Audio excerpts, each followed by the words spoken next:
बिस्मिल्लाहिर्रहमानिर्रहीम। मौला अली अलैहिस्सलाम ने फरमाया,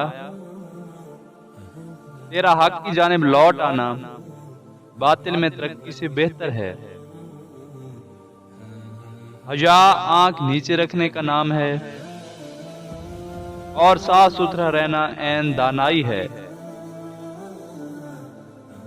अल्लाह ताला का करम अल्लाह ताला की हिकमत को कम नहीं करता और इसीलिए सब दुआएं मंजूर भी नहीं होती।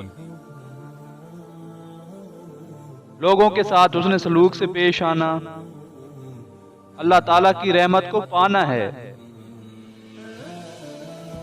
जिंदगी में 3 चीजों का खास ख्याल रखो। नंबर 1 एतबार का, नंबर 2 वादे का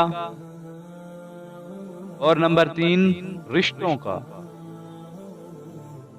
क्योंकि जब इनमें से कोई चीज टूटती है तो आवाज नहीं करती। तुम्हारा हर वो दिन ईद है जब तुम अपनी माँ के साथ मुस्कुराकर बात करते हो।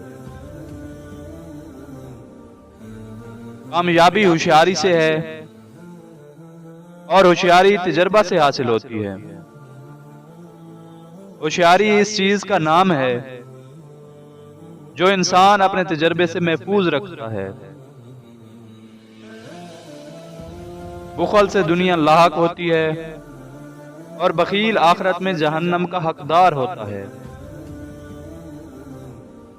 दुनिया काफिर के लिए जन्नत है मगर उसका ठिकाना दोज़ख है। दुनिया बदबख्तों का घर है और जन्नत परहेज़गारों का मकाम है।